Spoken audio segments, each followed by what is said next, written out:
So we'll discuss now 24th February second shift paper. यही में इसका ये 24th February का इवनिंग शिफ्ट का पेपर है. तो first look at question number 1. It's given according to the Bohr's atomic theory. तो आपको पता है बोहर एटॉमिक थ्योरी के हिसाब से अगर हम वन बाय वन रिलेट करें तो सबसे पहले एनर्जी का फॉर्मूला क्लियर है आपको. Formula of energy is E is proportional to Z square by N square. तो काइनेटिक एनर्जी भी सेम प्रोपोर्शन से आएगी. तो फर्स्ट रिलेशन तो करेक्ट हो गया आपके लिए. जो काइनेटिक एनर्जी लिखेंगे वो proportional to Z square by N square आ जाएगा. करेक्ट एक्सप्लेनेशन हो गया, करेक्ट आंसर हो गया. उसके बाद वेलोसिटी जो होती है वो proportional to Z by N होता है और radius proportional to N square by Z होता है. राइट. तो उसने बोला अगर वेलोसिटी और रेडियस के वेलोसिटी और n का प्रोडक्ट लिखना है तो प्रोपोर्शनल टू z आएगा. v proportional to z by n होता है. तो इसका मतलब सर्टेनली ऑप्शन बी इनकरेक्ट हो गया. ऑप्शन सी में लिखा है frequency of revolution of the electron in the orbit. तो फ्रीक्वेंसी ऑफ रिवोल्यूशन का मतलब फ्रीक्वेंसी ऑफ रिवोल्यूशन का मतलब हुआ कि हम 1 अपॉन टाइम पीरियड. तो पहले टाइम पीरियड अगर लिखेंगे तो प्रोपोर्शनल टू 2πr/v हो जाएगा बेसिकली. उतने टाइम में एक रिवोल्यूशन कंप्लीट करेंगे. तो अगर हम फ्रीक्वेंसी ऑफ रिवोल्यूशन लिखें यहाँ पे तो फ्रीक्वेंसी ऑफ रिवोल्यूशन के हिसाब से अगर मेंशन करेंगे तो इसका इनवर्स लिख देंगे. तो फ्रीक्वेंसी ऑफ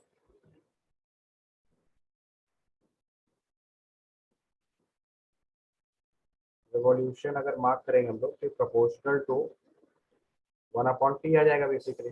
तो this is proportional to v by 2πr यानी v बाय r की प्रोपोर्शनलिटी बनेगी. तो v की प्रोपोर्शनलिटी हो रही है z बाई n और r की प्रोपोर्शनलिटी आ रही है n स्क्वायर बाई z. तो बेसिकली ये बन जाएगा z square by n cube.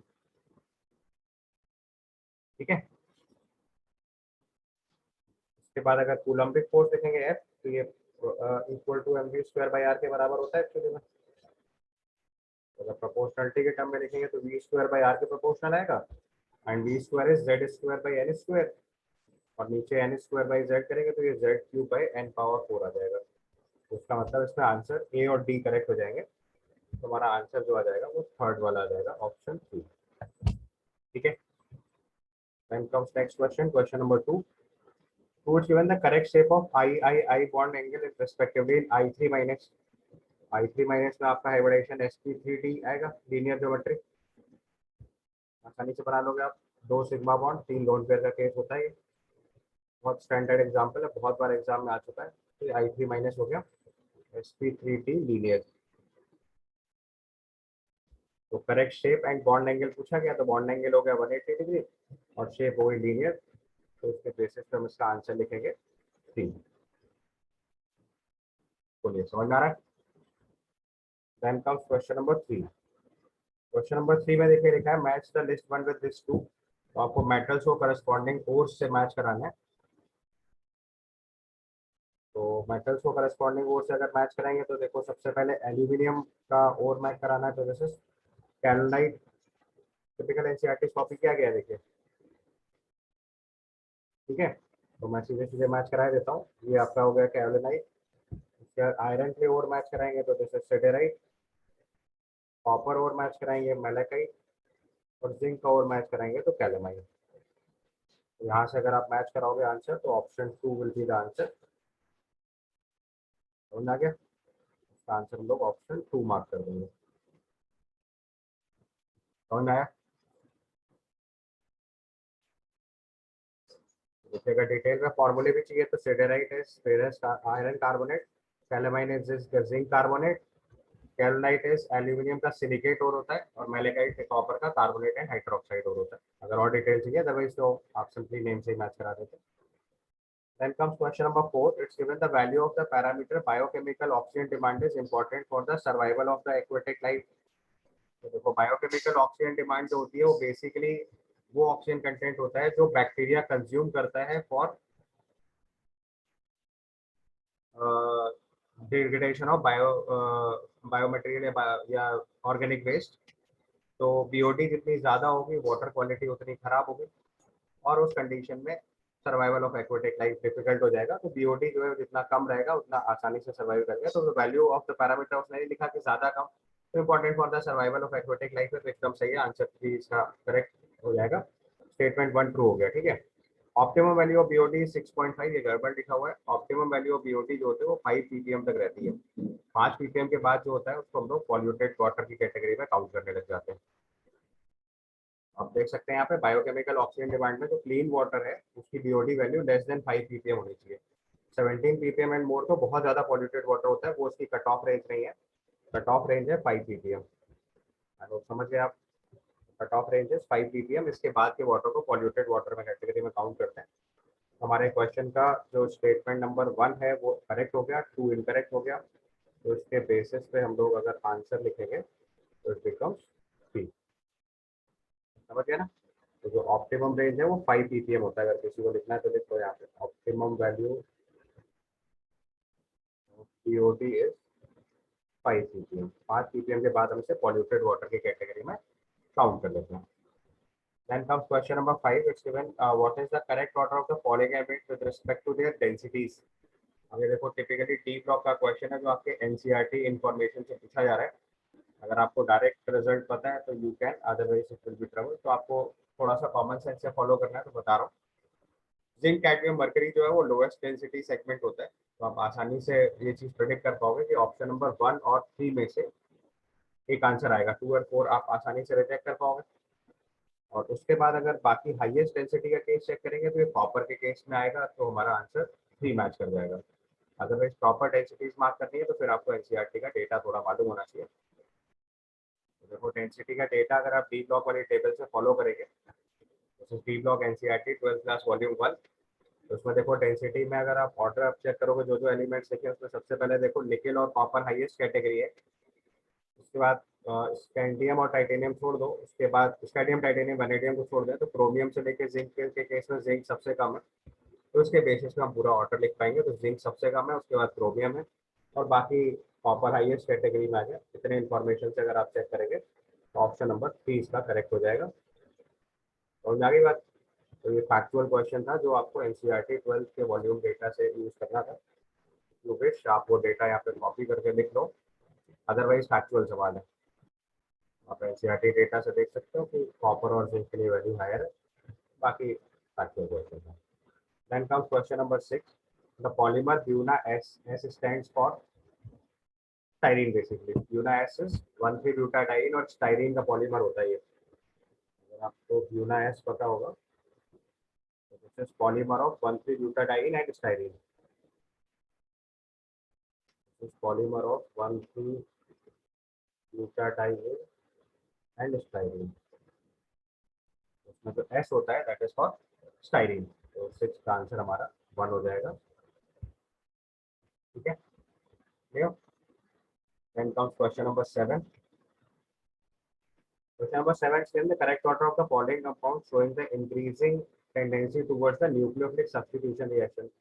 तो न्यूक्लियोफिलिक एरोमेटिक सब्स्टिट्यूशन में जितना ज्यादा स्ट्रॉन्ग इलेक्ट्रॉन विड्रॉइंग ग्रुप लगाते हैं रेट ऑफ रिएक्शन बढ़ जाता है, राइट। तो आप आसानी से बता सकते हो कि 4 का रिएक्शन रेट सबसे ज्यादा, फिर 3, फिर 2, फिर 1 हो जाएगा। तो electron withdrawing group increases the rate of nucleophilic aromatic substitution. तो उसके बेसिस पे अगर हम आंसर मार्क करेंगे तो थर्ड वाला करेक्ट हो जाएगा, 4, 3, 2, 1, ठीक है। यहाँ ध्यान से देख सकते हो आप, 3 NO2 ग्रुप लगे हुए हैं, सबसे ज्यादा इलेक्ट्रॉन विड्रॉइंग करेक्टर हो गया।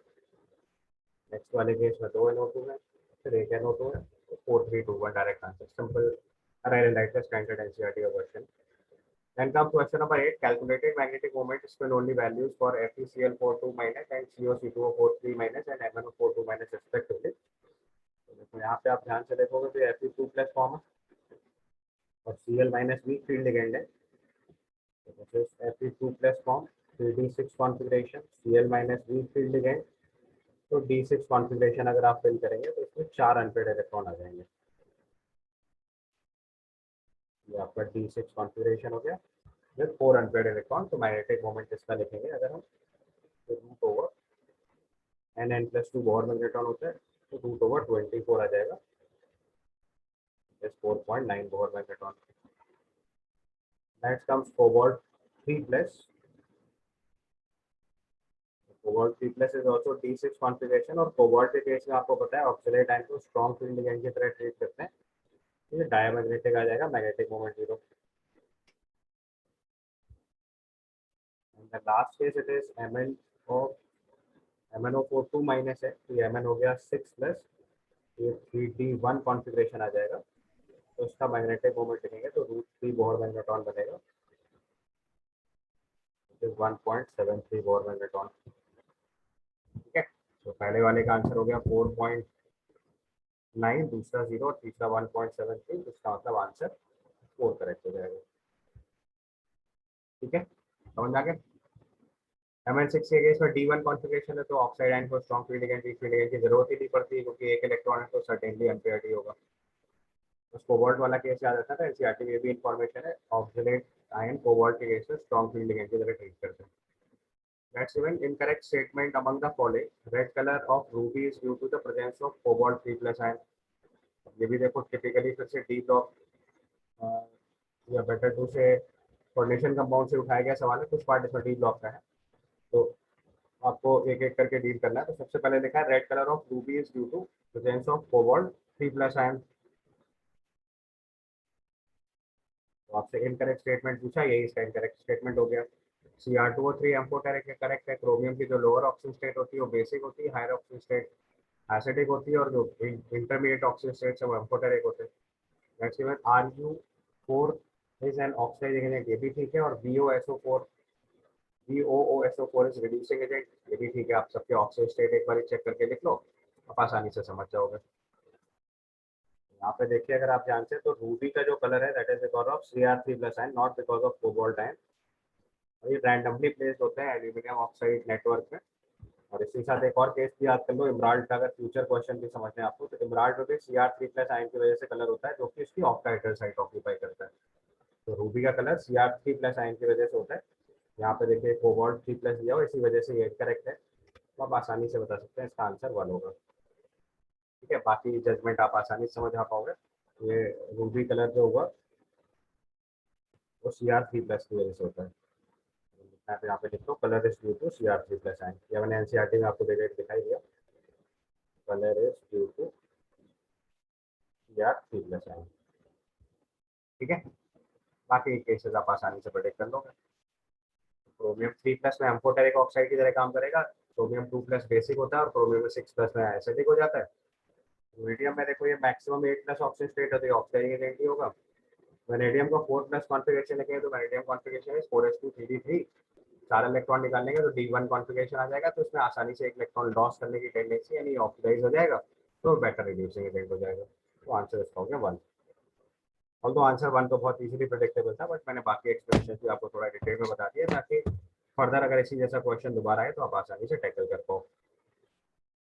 Then comes question given two short statement. One is labeled as assertion, otherwise reason. आपको assertion reason type question है. Hydrogen is most abundant element in the universe, but it is not the most abundant gas in the troposphere. तो देखो एकदम सही लिखा हुआ है, hydrogen जो है वो मोस्ट अबंडेंट गैस यूनिवर्स में तो होती है। ये भी एनसीईआरटी का डायरेक्ट फर्स्ट टाइम कॉपी है हाइड्रोजन वाले चैप्टर से। हाइड्रोजन अगर आपने एनसीईआरटी में पढ़ाई थी उसमें देखेंगे तो मैंने आपको बताया था कि यूनिवर्स का मोस्ट अबंडेंट एलिमेंट है, बट एटमॉस्फेयर में ये थर्ड मोस्ट अबंडेंट एलिमेंट है। एंड हाइड्रोजन का लाइटेस्ट एलिमेंट, ये भी सही है। तो ये बोथ स्टेटमेंट करेक्ट हुए, but it is not a correct explanation. तो इसका आंसर मार्क करेंगे हम लोग थर्ड वन। तो both A and R true, but R is not the correct explanation of A. तो ये आपको समझ में आ जाएगा, सिंपल फैक्चुअल क्वेश्चन है, नथिंग एल्स। आंसर इसका 3 मार्क कर देंगे। Both assertion and reason are true, but R is not the correct explanation of A, है ना। और लॉजिक आपको समझ में आ गया होगा, hydrogen most abundant element in the universe है, बट एटमॉस्फेयर में ये मोस्ट अबंडेंट एलिमेंट नहीं होता है। ठीक है, तो देखो हाइड्रोजन की इंफॉर्मेशन देखेंगे तो देखो फर्स्ट लाइन जहाँ से हाइड्रोजन स्टार्ट हो रही है वहीं पे चीज लिखी हुई है, it is the most abundant element in the universe. Otherwise देखो इसका थोड़ा डिटेल पढ़ना है तो most abundant element of the universe होता है, तो di hydrogen is the most abundant element in the universe. Around 70% by mass represent होता है। तो इस पार्ट का एक्सप्लेनेशन इसका लाइट होना जरूरी नहीं है, बट जो एटमॉस्फेयर में ये कम होता है उसका रीजन इसका लाइट होना ही है, तो हम उसका करेक्ट एक्सप्लेनेशन भी कंसीडर कर सकते हैं। उसके बाद देखो अगले पार्ट में यहाँ पे लिखना है, तो यहाँ पे देखो लिखा however due to its light nature it is much lesser abundant in the earth atmosphere, इसलिए करेक्ट एक्सप्लेनेशन है। एनसीईआरटी की लैंग्वेज पूरी पूरी कॉपी करी गई है। However due to its light nature it is not much abundant in the earth atmosphere, तो इसलिए इसको हमने करेक्ट एक्सप्लेनेशन भी कंसीडर कर लिया है। मतलब आगे वाली पार्ट जहाँ तक लिखा है ये मोस्ट अबंडेंट एलिमेंट है, इतनी बात का एक्सप्लेनेशन तो नहीं है, और तो वो कोई लॉजिक भी नहीं है उसका एक्सप्लेनेशन लिखने का। और जहाँ बट के आगे की बात लिखी गई उसका एक्सप्लेनेशन नीचे लिखा हुआ है, तो we can consider both assertion reason true and R is the correct explanation of A, तो आंसर 3 ही लिखेंगे। देखो जितने भी फैक्चुअल सवाल आते हैं सब एनसीईआरटी बेस्ड पे होते हैं, और ये टिपिकली एनसीईआरटी लैंग्वेज कॉपी करी जाती है। अगर आपने एनसीईआरटी बुक नहीं पढ़ी है पहले तो आप आंसर नहीं लिख पाओगे, चाहे जितने एफर्ट मान लो। केमिस्ट्री के पेपर में ये चीज़ बहुत इंपॉर्टेंट है, इसलिए आप बिगिनिंग से देखो, मैं शुरुआत से चीज़ बताता हुआ जा रहा हूँ कि आपको एनसीईआरटी के चारों वॉल्यूम ठीक से पढ़ने हैं, और इसीलिए नॉटिंग मैंने पूरी एनसीईआरटी से ठीक से पढ़ाई थी, आपको एक्जैक्टली वही पढ़नी है। मिस हो गई है तो रिकॉर्डेड लेक्चर से हमको ठीक से पढ़िए एक बार फिर से। Then comes Yes, question sir. 11. Question number 11 is given that diazonium salt, which of the following compound will not form a colored dye on reaction with beta naphthol in NaOH? तो देखो बीटा नेफ्थॉल की जो reaction होती है वो diazonium salt से होती है, और डाइजोनियम सॉल्ट किससे बनेगा? डाइजोनियम सॉल्ट बनेगा तब जब हमारे पास एनिलीन जैसा कंपाउंड हो, क्योंकि जो प्राइमरी अमाइन होती है वो तो सीधे सीधे कार्बोकेटाइन में कन्वर्ट हो जाती है, जो डाइजोनियम सॉल्ट बना ही नहीं पाता। सेकेंडरी और टर्शियरी अमाइन के साथ केस में वैसे ही डाइजोनियम सॉल्ट नहीं बनता, तो इस केस में हमें एनिलीन लेना पड़ेगा। आप आसानी से समझ सकते हो, पूरी रिएक्शन लिखे देता हूँ, ऑल्दो ये बहुत आसान सवाल था क्योंकि इसमें एनिलीन का कोई डेरिवेटिव भी नहीं दिया गया, तो there was no confusion at all. ये एनिलीन लिया आपने, इसकी रिएक्शन NaNO2HCl से 0 to 5 डिग्री सेल्सियस में कराना है, इससे बनेगा डाइजोनियम सॉल्ट जो हमारे लिए इलेक्ट्रोफाइल की तरह काम करेगा। और इस डाइजोनियम सॉल्ट के साथ बीटा नेफ्थॉल अगर हम ऐड करेंगे तो orange red colour dye form हो जाएगी। ये आपका बीटा नेफ्थॉल है, इसकी रिएक्शन के बाद ये ऑरेंज रेड डाई क्रिएट होती है।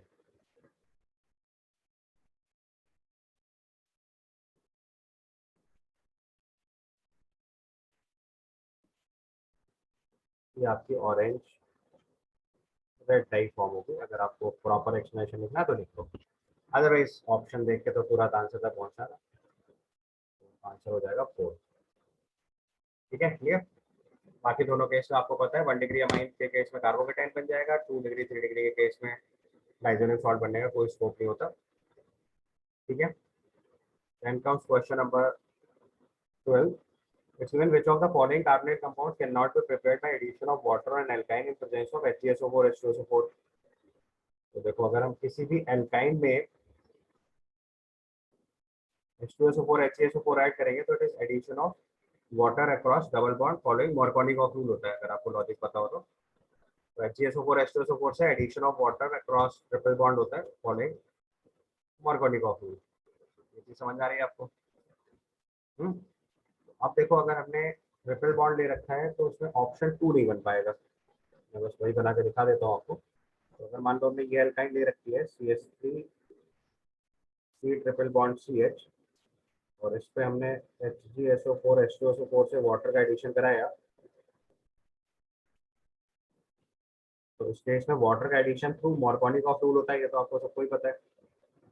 तो वाटर के एडिशन से बनेगा CH3COH डबल बॉन्ड CH2, और फिर ये टॉटोमराइज कर जाएगा तो ये बनेगा CH3C double bond O CH2। तो ये एल्डिहाइड नहीं बन पाएगा। एल्डिहाइड केवल और केवल एल्काइन, अगर एक ही एल्काइन से बन सकता है दैट इज एसिटिलीन, उसके अलावा कोई भी एल्काइन लेंगे तो it will always form a ketone. तो इस क्लू के बेसिस पे आप आसानी से बता सकते हैं कि इसका आंसर 2 हो जाएगा। 2 वाले केस में एल्काइन के हाइड्रोलाइसिस से नहीं बन सकता। ठीक। Then comes question number 13, which of the following compound is non aromatic. बहुत आसानी से प्रेडिक्टेबल है। नॉन एरोमेटिक मतलब जिसमें डीलोकलाइजेशन ना हो। तो अगर आप ध्यान से देखोगे तो पहला वाला कंपाउंड एरोमेटिक हो गया, 14 पाई इलेक्ट्रॉन डीलोकलाइज की वजह से। बहुत आसान सवाल है, स्टैंडर्ड एग्जांपल से।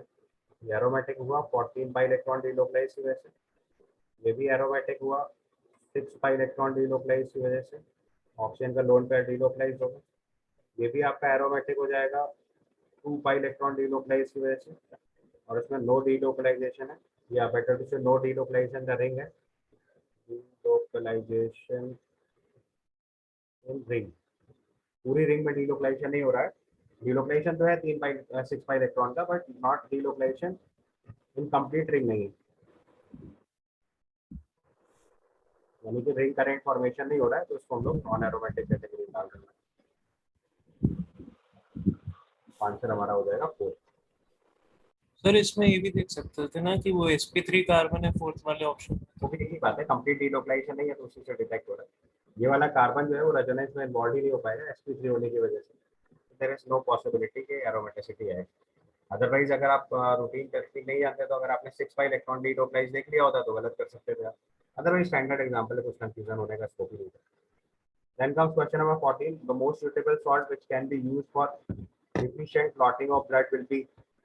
तो ब्लड की क्लॉटिंग में आपको पता है कि ब्लड में जो एल्ब्यूमिनाइड्स होते हैं वो नेगेटिवली चार्ज सॉल्व होते हैं, तो पॉजिटिव चार्ज से कोगुलेशन होगा, और जितना ज़्यादा पॉजिटिव चार्ज लेंगे उतना आसानी से कोगुलेशन होगा। तो पहले वाले केस में Fe3+ आयन मिलेगा, यहाँ से Mg2+ आयन मिलेगा, यहाँ से Fe2+ आयन मिलेगा, और यहाँ से Na+ आयन मिलेगा। ठीक है, अब ब्लड जो है वो नेगेटिवली चार्ज कोलाइडल सोल्यूशन होता है, तो उसके कोगुलेशन के लिए मोर पॉजिटिव चार्ज वाला सिस्टम चाहिए, और हार्डी-सुलजे रूल लगाएंगे तो आयरन की वजह से कोगुलेशन फास्टेस्ट होगा, इफिशिएंट क्लॉटिंग FeCl3 की वजह से होगी। आंसर इसका 1 हो जाएगा। ठीक है, हार्ड स्टेप्टिक एक्शन ऑफ ब्लड वाला केस हो गया। स्टेप्टिक एक्शन ऑफ एलम या FeCl3 देख सकते हैं हम लोग ब्लड के केस में, तो ब्लड की क्लॉटिंग सबसे फास्ट होगी Fe3+ की वजह से यहाँ पे, और Al3+ होता तो वो भी एग्जाम्पल होता है, या एलम भी ले सकते हैं। इस वाले केस में हमें मैक्सिमम चार्ज देख के टिक मार देना था। Then comes question number 15। Match the list one with list two. अब देखो सबसे पहले अगर आप ध्यान से देखो तो RCOCl से RCHO ये रोजनमूल रिडक्शन हो गया। रोजनमूल रिडक्शन के लिए आपको H2SO4 पैलेडियम BaSO4 लेना पड़ेगा।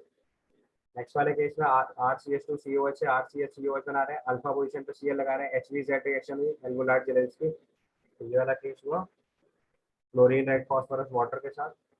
देन RCONH2 से RNH2 बना रहे हैं, this is Hofmann bromide degradation, Br2NaOH। And then RCOCH3 से RCOCH2CH3 बना रहे हैं, तो ये क्लीमेंशियल रिडक्शन हुआ मैच विद 3। तो आप आसानी से ऑप्शन देख लो, तो आर का ए का आंसर 2 से मैच कराना था, और बी का आंसर 4 से मैच कराना था, तो आंसर इसका थर्ड बन जाएगा। तो ठीक है, ध्यान से बाकी रिएक्शन तो आप पहचान जाओगे। फर्स्ट वाली रिएक्शन रोजन रिडक्शन, सेकंड वाली रिएक्शन HVZ रिएक्शन, थर्ड वाली रिएक्शन हॉफमैन ब्रोमाइड डिग्रेडेशन, और चौथी वाली रिएक्शन क्लीवेंशियल रिडक्शन। ठीक, तो लिख लो सारे नाम फटाफट। Then comes question number 16। Match the list one with list two. तो इसमें देखो ये आपका केमिस्ट्री इलेक्ट्रोलाइट से क्वेश्चन है। तो इसमें देखो सबसे पहले आपको मैच कराना है valium, morphine, norethindrone and vitamin B12। ठीक है, तो सारी बात, तो एक एक करके ऑप्शंस मैच कराइए। तो इसमें आपको देखो सीधे सीधे समझ में आएगा कि वैलियम तो हो गया ट्रैंक्विलाइजर, उसके बाद मॉर्फिन हो गया एनाल्जेसिक्स, उसके बाद नॉर्थिड्रोन जो हो गया वो एंटी फर्टिलिटी ड्रग हो गया, और विटामिन B12 की शॉर्टेज से आपका पेरेंशियस एनीमिया हो जाता है। ये मैच कर जाएगा, तो A4 B3 C1 D2 यानी कि आंसर 1 मार्क कर देंगे। समझा गया, केमिस्ट्री एम टाइप टिपिकल एनसीईआरटी कॉपी करके लिखा गया। ठीक है, तो विटामिन B12 का केस देखा है, तो देखो एनसीईआरटी में विटामिन B12 में देखो BCS एनीमिया दे रखा है, RBC डेफिशिएंसी हो जाती है हीमोग्लोबिन, तो आप आराम से मैच करा सकते हो। बाकी 3 पार्ट जो है वो ड्रग्स है, वो आप केमिस्ट्री डब्ल्यूलाइट वाले पोर्शन से मैच करा लीजिएगा। ठीक है, अगर डिटेल में लिखा है तो। Then comes question number 17। It's given match the list one with list two. आपको flame colour with the wavelength match कराना है। तो देखो ज्यादातर को देखो कलर्स तो पता होते हैं, आप कलर्स के ऑर्डर में अगर वेवलेंथ लिख लो तो आसानी से पिक आउट हो जाएगा। अदरवाइज ये भी टिपिकली एनसीईआरटी से कॉपी करके डेटा लिखा गया है। ठीक है, तो आप पहले सबके कलर लिख डालो फटाफट। तो लिथियम के केस में क्रिम्सन रेड आता है, तो आप प्योर रेड लिख लो। सोडियम के केस में गोल्डन येलो होता है, रुबिडियम के केस में it is close to violet, और सीजियम के केस में इट इज स्काई ब्लू। ये ऑर्डर कलर्स के केस में। और अब आपको पता है कि जो फ्लेम की वेवलेंथ दे रखी है, आपको विब्योर का केस पता है, 400 से लेके 720 नैनोमीटर की ब्रैकेट होती है। 400 nanometre is violet colour, and 720 nanometre is around red colour. तो जो लिथियम का केस है वो टुवर्ड्स रेड जाएगा, और जो रुबिडियम का केस है वो टुवर्ड्स वॉलेट जाएगा। आप बस इतने आइडिया से अगर मैच कराओगे तो काम बन जाएगा। तो ए विल मैच विद 2 एंड सी जो है उसको मैच करा दो 3 से। ठीक है, कलर्स को देख के मैच कराइए। तो आप देखो, आपने मैंने एनसीईआरटी से टेबल सीधे सीधे उठा दिया, आप आसानी से मैच करा दोगे। तो क्लियरली देखो, उसमें मैच कराने का सबसे आसान तरीका था सीजियम वाला कलर मैच कराना था ब्लू से। आप आसानी से बता सकते थे कि D1 आंसर आना था। अब आपको क्लियरली पता है कि ए जो है वो लिथियम क्लोराइड है, क्रिम्सन रेड कलर होता है। तो क्रिम्सन रेड का जो कलर है वो टुवर्ड्स रेड वाली साइड जाएगा, यानी कि 700 वाली साइड पर चलेगा। तो डेफिनेटली 589.2 मैच नहीं कराना था, तो 4 वाला आंसर रिजेक्ट हो जाना था, इसलिए आंसर 2 उसका मार्क करना था। तो आप बाकी डेटा से चेक कर सकते थे। अदरवाइज टिपिकली एनसीईआरटी डेटा था जो आपको यूज करना था। ठीक है, एनसीईआरटी का एस ब्लॉक वाले एलिमेंट्स में टेबल गिवन है। एनसीईआरटी का वॉल्यूम 2 11th क्लास का देखेंगे तो वहाँ ये क्वेश्चन मिल जाएगा आपको।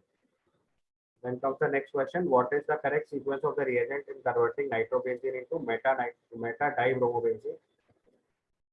तो देखो, जो नाइट्रोबेंजीन है वो डीएक्टिवेटिंग ग्रुप होता है और वो मेटा डायरेक्टिंग होता है। ठीक है, और आपको डाई ब्रोमो ग्रुप लगाना है तो एक NO2 हटा के Br लगाना है। तो आपको क्लियरली पता होना चाहिए सबसे पहले कि हम जो NO2 ग्रुप है वो मेटा डायरेक्टिंग है, तो एक Br तो आसानी से लग जाएगा। और उसके बाद जब हमें फर्दर NO2 हटा के Br लगवाना है तो उसे पहले डाइजोनियम सॉल्ट बता के CuBr के साथ यूज करेंगे, तो फोर्थ वाली ट्रिक आपको डायरेक्टली समझ आ जाएगी। क्लिक करा, लिखो रिएक्शन। तो स्टेप बाय स्टेप आप पूरी रिएक्शन लिख डालो, आपको समझ आ जाएगा। सबसे पहले नाइट्रोबेंजीन में नाइट्रो जो है मेटा डायरेक्टिंग है, यहाँ से Br2Fe अगर यूज करेंगे तो मेटा ब्रोमो नाइट्रोबेंजीन फॉर्म हो जाएगा। इसके बाद इसकी रिएक्शन SnHCl से करा दो तो रिडक्शन हो जाएगा। पहले रिडक्शन करा देंगे तो फिर ऑर्थो डायरेक्टिंग ग्रुप हो जाएगा, तो मेटा पोजिशन में Br लग नहीं पाएगा। उसके बाद इसका डाइजोनियम सॉल्ट बना दो, और डाइजोनियम सॉल्ट के बाद हम सैंडवेयर रिएक्शन परफॉर्म करा के फिर से Br लगा देंगे। NO2HCl से डाइजोनियम सॉल्ट बन गया। उसके बाद सैंडवेयर रिएक्शन परफॉर्म करा दो CuBr के साथ, 92 प्लस हट के Br लग जाएगा, तो मेटा डाइब्रोमो एंजीन फॉर्म हो जाएगा। ठीक है, उसके बाद अगला क्वेश्चन देखो, क्वेश्चन नंबर 19। क्वेश्चन नंबर 19 लिखा है, which of the following reagent is suitable for the preparation of the product in the given reaction. तो इस रिएक्शन में देखो, आप रिडक्शन में अगर आप ध्यान देखोगे तो हमने पाई बॉन्ड को सेफ रखा हुआ है, केवल कार्बोनिल ग्रुप जो है वो रिड्यूस हुआ है एल्केन में। ठीक है, तो कीपिंग पाई बॉन्ड इंटेक्ट, आपको कार्बोनिल ग्रुप को रिड्यूस कराना है एल्केन में। तो ऐसा केवल हम किससे करा सकते हैं, या तो क्लीमेंशन रिडक्शन से या फिर वुल्फ-केस्टर रिडक्शन से। तो यहाँ हमारे पास डायरेक्ट ऑप्शन दिया हुआ है wolf-castor reduction, hydrogen in presence of base. तो वुल्फ-केस्टर रिडक्शन हमने मार्क किया। तो वुल्फ-केस्टर रिडक्शन आंसर इसका मार्क कर देंगे 2। बाकी रिएजेंट अगर आप पहचानोगे तो निकेल हाइड्रोजन से डबल बॉन्ड रिड्यूस हो जाएगा। Red phosphorus chlorine is not a reagent over here. और NaBH4 से अल्कोहलिक ग्रुप में कन्वर्ट होना था कार्बोनाइल ग्रुप, तो वुल्फ-केस्टर रिडक्शन फॉलो करना था, तो answer is 2 over here. Then comes question number 20. 20th question is, when correct set of the following in which both the pairs are in correct order of melting point। तो देखो, यहाँ पे typically Fazan सूल का case use कर लेना था, और उससे आप आसानी से मेल्टिंग पॉइंट कंपेयर कर पाते। तो आपको समझ में आएगा कि लिथियम क्लोराइड मोर आयनिक होता है, LiF मोर आयोनिक है देन LiCl, तो उसका मेल्टिंग पॉइंट हायर होगा।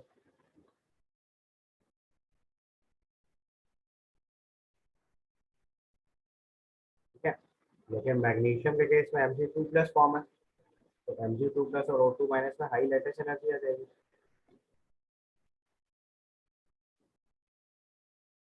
हाई लेटेस्ट एनर्जी आ जाएगी तो इसका भी मेल्टिंग पॉइंट NaCl से ज़्यादा हो जाएगा। ओके, तो LiF का मेल्टिंग पॉइंट LiCl से ज़्यादा और MgO का मेल्टिंग पॉइंट NaCl से ज़्यादा, तो इसका आंसर मार्क करेंगे थर्ड।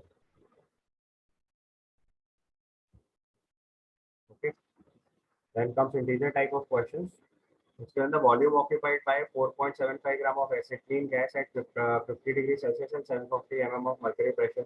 क्योंकि पीवी इक्वल टू एनआरटी का स्टैंडर्ड सवाल है, बस डायरेक्टली अप्लाई करना है।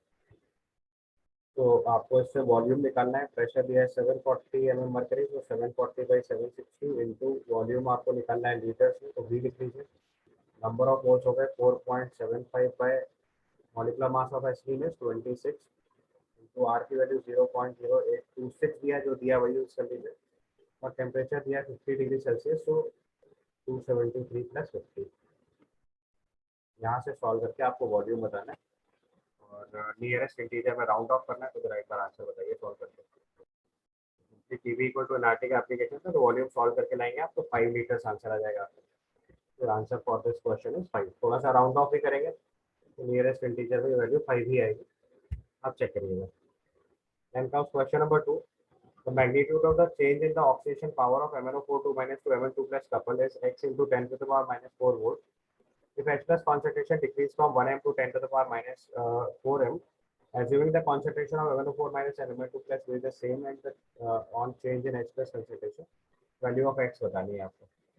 देखो सबसे पहले MnO4- से Mn2+ की रिड्यूसिंग पावर, अगर ऑक्सीडाइजिंग पावर अगर चेक करनी है, अब उसको पहले बैलेंस इक्वेशन के फॉर्म में लिख लो। तो ये चीज़ हो जाएगी MnO4- plus 8H plus 5 electron Mn2+ plus 4 volt. ये इक्वेशन बैलेंस हो गई। इक्वेशन बैलेंस होने से नंबर ऑफ इलेक्ट्रॉन एक्सचेंज 5 आ गया और H प्लस कंसंट्रेशन 8 हो गया। तो अब अगर हम इसका ई सेल रिपोर्ट करेंगे, तो ई सेल के साथ E not cell minus 0.059/n which is 5 log of, बाकी सब कंसंट्रेशन उसने फिक्स मानी हुई है, तो Mn2+ upon concentration of MnO4- into concentration of H plus power 8। जब H plus concentration 1 पुट कर रहे हैं,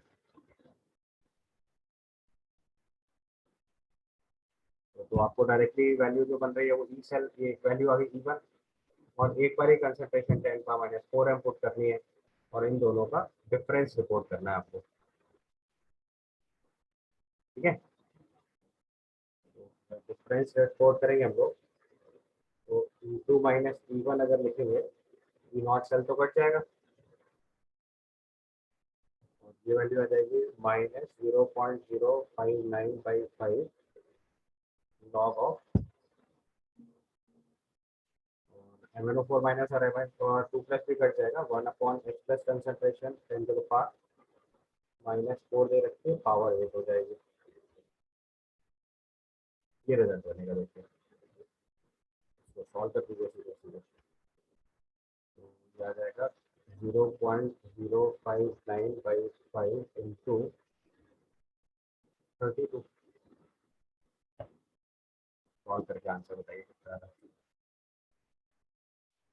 देखिए यहाँ पे आपको एग्जैक्ट कैलकुलेशन करनी पड़ेगी, बिकॉज आपको फाइनल आंसर x इंटू 10⁻⁴ में लिखना है। तो जब तक आपने 4 प्लेस ऑफ डेसिमल सही नहीं निकालेंगे, मैं और प्रिसाइसली बोलूँ तो 5 प्लेस ऑफ डेसिमल जब तक आप करेक्ट निकालोगे, तब तक राउंड ऑफ करके सही इंटीजर पे नहीं पहुंच पाओगे।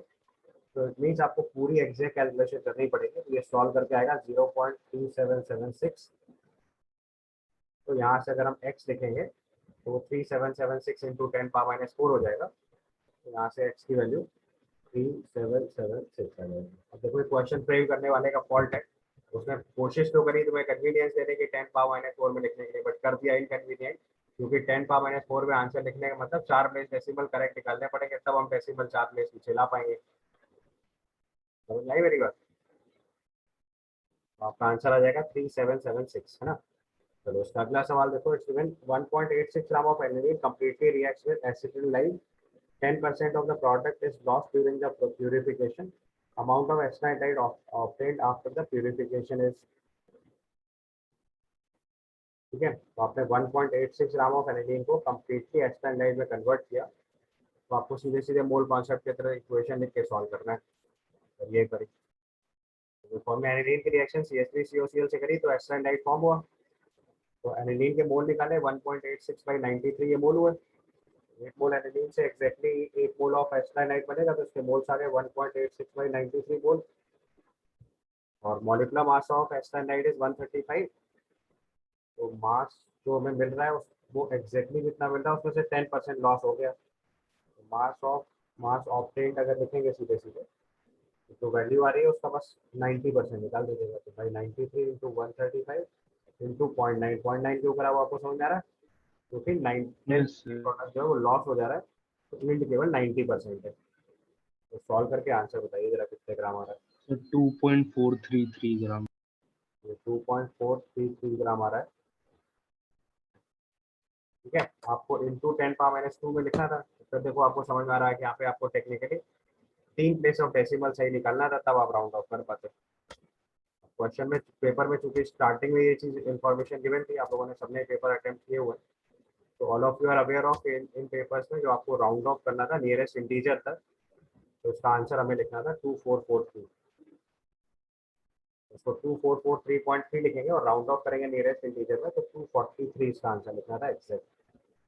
अगर आपने 3 प्लेस डेसिमल करेक्ट नहीं निकाला होता तो आप राउंड ऑफ कर ही नहीं पाते, क्योंकि अगर ये 24334 6 हो जाता तो राउंड ऑफ करके नेक्स्ट इंटीजर पर चला जाता। तो इंटू 10⁻² में पूछा गया, तो 243.3 इंटू 10⁻² बनेगा, और उसको सिंप्लीफाई करेंगे तो 243 एग्जैक्ट आंसर आ जाएगा, ठीक है। Then it is asked among the following allotropic form of sulfur the number of allotropic forms which will show paramagnetism। ये भी देखो टिपिकल एनसीईआरटी का सवाल है। आपका जो S2 वेपर फॉर्म होती है वो पैरामैग्नेटिक होती है, इसका आंसर 1 हो जाएगा सीधे सीधे। ऐसा इंटीजर सवाल बिल्कुल नहीं छोड़ना होता है, क्योंकि ये डायरेक्ट आंसर फैक्चुअल क्वेश्चन है, ये आपका पैरामैग्नेटिक होता है।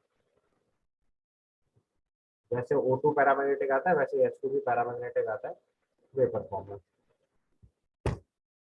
Alpha sulphur beta sulphur are diamagnetic, but S2 form of sulphur because ये S8 फॉर्म में एग्जिस्ट करते हैं या S6 फॉर्म में एग्जिस्ट करते हैं, तो वहाँ पे डायमैग्नेटिक बिहेवियर आएगा, तो आपको एक आंसर हो जाएगा S2 फॉर्म। इसका लिखा है total number of amines in the following which can be synthesised by Gabriel synthesis. तो गैब्रियल थैलेमाइड सिंथेसिस से जो है वो हम लोग 1 डिग्री अमाइन प्रोड्यूस करते हैं। गैब्रियल थैलेमाइड सिंथेसिस हम लोग कौन सी अमाइन प्रोड्यूस करते हैं, 1 डिग्री अमाइन। इससे एनिलीन नहीं प्रोड्यूस होगा, तो बाकी 3 इसका आंसर हो जाएंगे। ओके, गैब्रियल थैलेमाइड सिंथेसिस से डायरेक्टली, क्योंकि SN2 रिएक्शन होती है, अगर आपको बेसिक लॉजिक याद हो तो बता देगा। ये आपका थैलेमाइड होता है,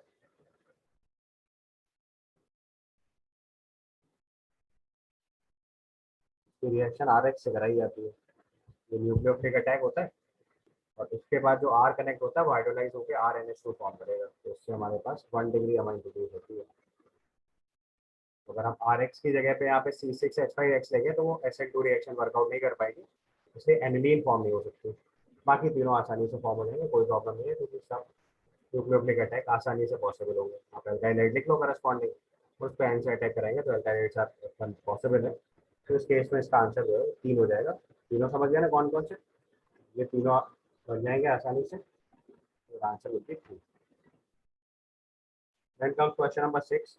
Sucrose hydrolysis in acid solution into glucose and fructose following first order rate law expression with the half life of 3.33 hours. After 9 hours, the fraction of sucrose remaining is 1 by is f. The value of log base 10 1 by f आपको बताना है, rounded off to the nearest integer। तो देखो अगर half life 3.33 hours है, तो 9 hours मतलब कितनी हाफ लाइफ हुई ये निकाल लो सबसे पहले।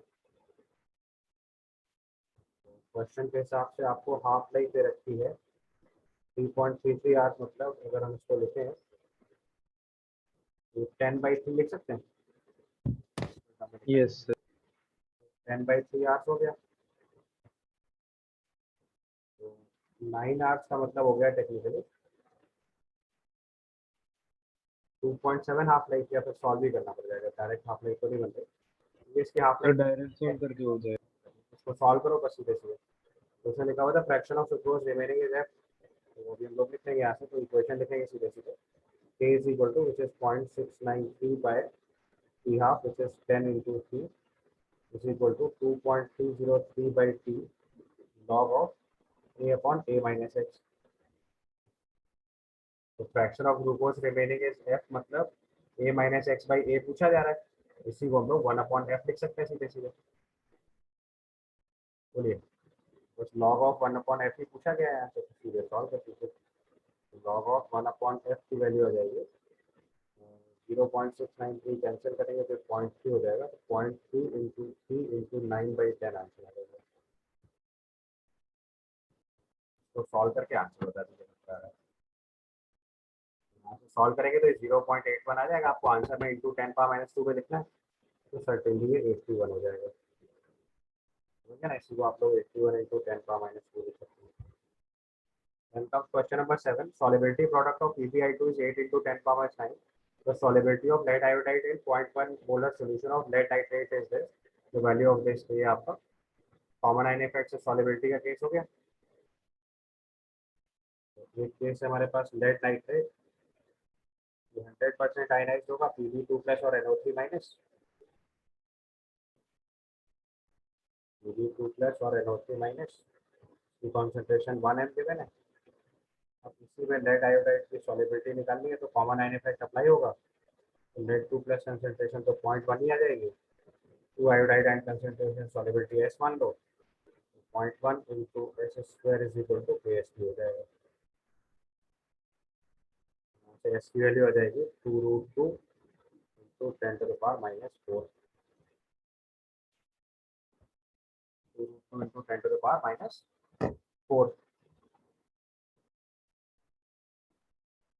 सॉरी, यहाँ पे 2s आएगा, ये 4s³ हो जाएगा। 2s स्क्वायर करेंगे तो बाई 4 और आ जाएगा एकदम। यहाँ से s की वैल्यू √2 इंटू 10⁻⁻⁴ आ जाएगी।